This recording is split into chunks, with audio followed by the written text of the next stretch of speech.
Bonjour à tous et bienvenue dans ce nouvel hebdo du développement durable. Aujourd'hui, je vous emmène notamment prendre le thé. Ça va se passer à Wittisheim. Le reste, c'est dans le sommaire. Les jardins de Gaïa abritent depuis 20 ans plus de 500 variétés de thé biologiques, tous méticuleusement choisis et aromatisés. Ce week-end, des portes ouvertes sont organisées à Wittisheim. Nous y sommes allés en avant-première. Les fruits et légumes sont à l'honneur toute la semaine à la Cité de l'Île de Strasbourg, un projet pour lier alimentation et santé. Enfin, accompagnez-nous à Orfelden. Nous avons rencontré Carole et Marie, porteuses d'un projet européen et d'aider Vois ta vie en vert. Et voilà, je vous l'ai promis, le thé au jardin de Gaïa. Je suis en compagnie d'Anne-Florence, vous travaillez ici. Alors, qu'est-ce qu'on boit là? On commence par ça. On boit un sencha japonais qui est un thé vert japonais, donc un thé vert assez fin. Les thés japonais sont assez réputés pour la finesse. Voilà, c'est des feuilles très tendres et qui sont très appréciées. Alors les jardins de Gaïa, donc vous êtes producteur de thé ici en Alsace depuis 20 ans, vous fêtez vos 20 ans en ce moment. Racontez-moi un petit peu la genèse de cette entreprise. Alors on est distributeur de thé, on n'est pas producteur, on travaille avec des producteurs dans les pays où le thé se fait en majorité, c'est-à-dire en Inde, en Chine, au Sri Lanka, au Vietnam, en Corée du Sud. Pour les thés, pour les rooibos, on travaille avec l'Afrique du Sud, évidemment. Et l'histoire des jardins de Gaïa, c'est l'histoire d'Arlette Romer qui aimait les thés, qui aimait les bons thés, mais qui voulait trouver des thés qui soient aussi bio et équitables. Voilà. Donc en 94, quand elle a fondé les jardins de Gaïa, l'idée c'était de pouvoir trouver des producteurs qui soient d'accord de travailler avec elle dans ces conditions-là et les proposer aux consommateurs en France. Alors ça se passe comment justement ces producteurs dans ces pays assez éloignés, donc équitable et bio, c'est ça, c'est à chaque fois, c'est certifié, comment vous les choisissez, les trouvez? Alors c'est des choses qui se sont mises en place petit à petit, hein. Ça a commencé par quelques producteurs dans le Darjeeling en Inde, quelques producteurs au Sri Lanka, des rencontres, des partenariats qui se sont mis en place. Et après, le fait de travailler ensemble sur du long terme, ça a permis de développer des qualités de thé qui étaient sans cesse meilleures, parce qu'au début c'était pas forcément évident de s'adapter, voilà, à ces manières de cultiver en bio, mais au fur et à mesure les qualités se sont améliorées et du coup oui, évidemment c'est des thés qui sont certifiés, tous en bio, une grosse majorité en commerce équitable, quelques 10% en agriculture biodynamique, certifiée par Déméter. Une partie, après on a des petits labels aussi qu'on a mis en place pour pouvoir distinguer les choses, mais on favorise aussi les petits producteurs. Donc on a un label qui s'appelle les petits producteurs, issus des petits producteurs. On travaille aussi au Vietnam avec des producteurs qui font des thés sauvages, c'est-à-dire des thés qui poussent sur des théiers qui sont parfois hauts de 8 mètres, parce qu'un théier à l'origine c'est quelque chose qui pousse, c'est un arbre. Vous travaillez avec ces producteurs qui fabriquent le thé à l'étranger, ensuite le thé arrive ici. Qu'est-ce que vous faites du coup ici? Parce qu'il y a des sortes de thé, je ne sais pas combien vous en avez, il y en a 500. 500 thés et tisanes. Parce qu'on propose des thés, mais on a aussi des tisanes et on a aussi des rooibos. On achemine ici et qu'on conditionne et qu'on propose comme ça, nature. Mais on propose aussi des thés qui sont aromatisés ou parfumés. Et ça, on le fait ici sur place dans les locaux à Wittisheim avec uniquement des arômes bio ou des épices, des fleurs, des choses, mais uniquement dans le bio. On reste dans le bio d'un bout à l'autre de la chaîne.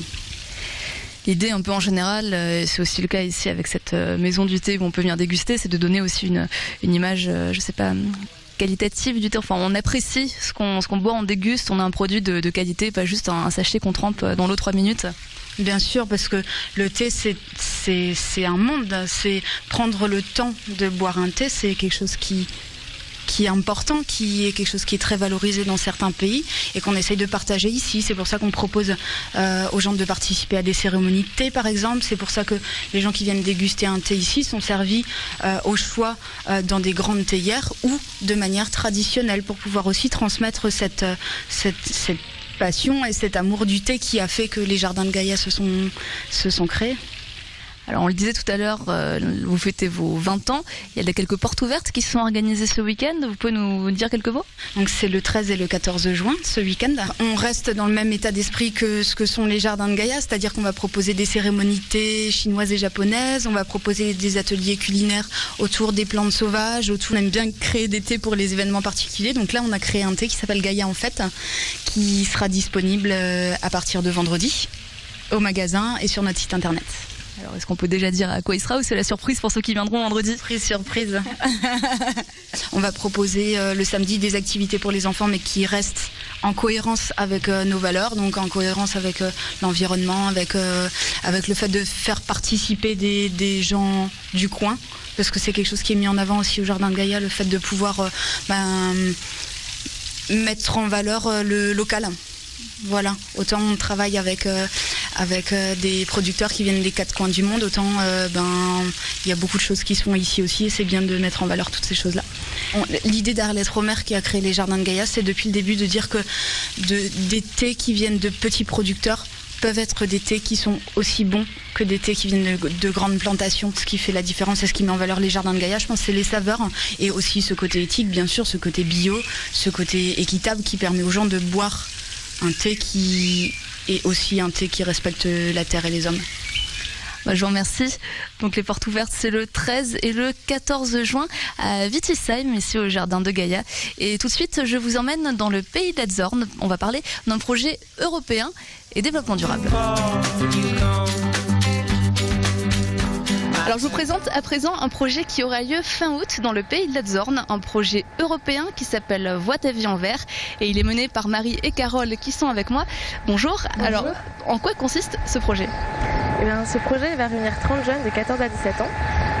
Ces 30 jeunes ils viennent de 3 pays, du coup du pays de l'Elzorn ici en France, de Roumanie et d'Espagne. Et en fait pendant ces 11 jours de camp qu'on va faire en août, on va beaucoup parler d'environnement et de richesse interculturelle. Alors comment est-ce que vous avez eu l'idée? Vous êtes toutes les deux en service civique, c'est ça? C'est le projet que vous menez? Comment ça s'est mené tout ça? Comment ça s'est inventé? Déjà, de par nos études, on a toutes les deux fait une licence en langue étrangère appliquée et on a eu l'occasion de partir en Erasmus et en stage aussi en Espagne et en Angleterre. Et du coup, on avait envie de partager un peu tout ce qu'on avait découvert, toute cette richesse qu'on avait pu découvrir durant nos séjours.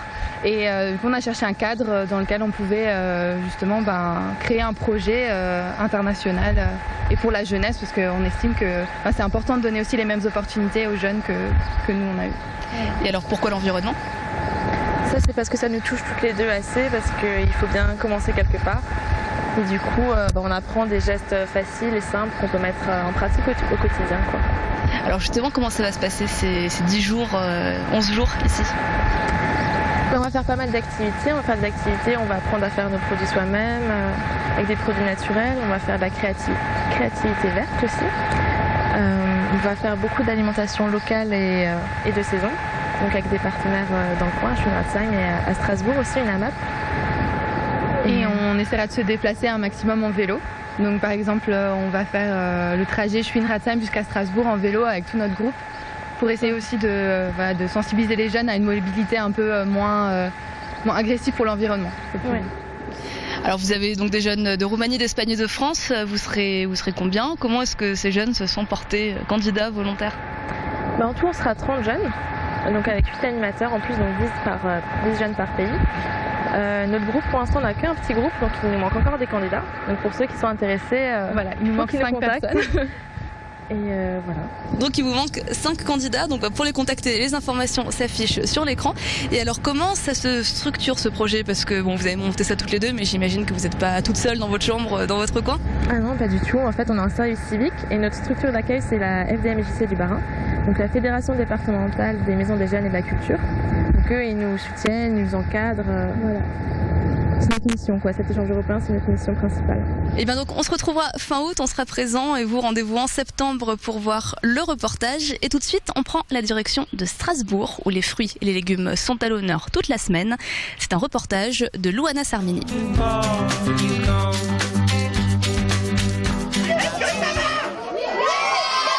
Les feuilles Les fruits et légumes envahissent la cité de Lille.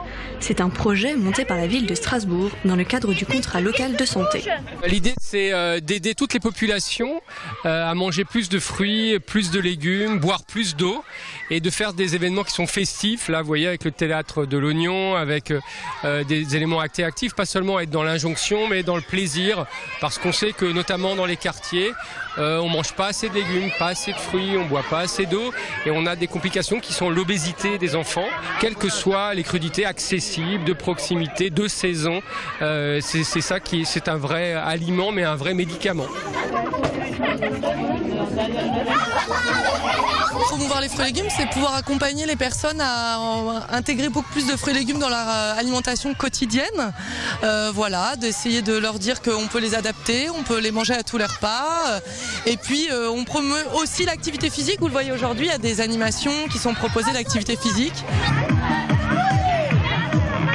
Le service de santé a également fait un travail de lutte contre l'obésité dans ce quartier, parce qu'on s'est rendu compte que c'est un des quartiers de Strasbourg où le taux de surpoids est très important chez les enfants donc petits, maternels, élémentaires.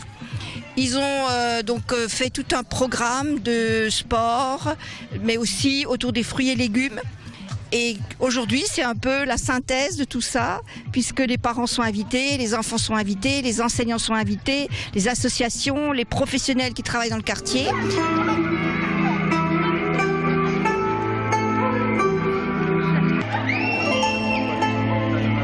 Les festivités continuent jusqu'au 13 juin.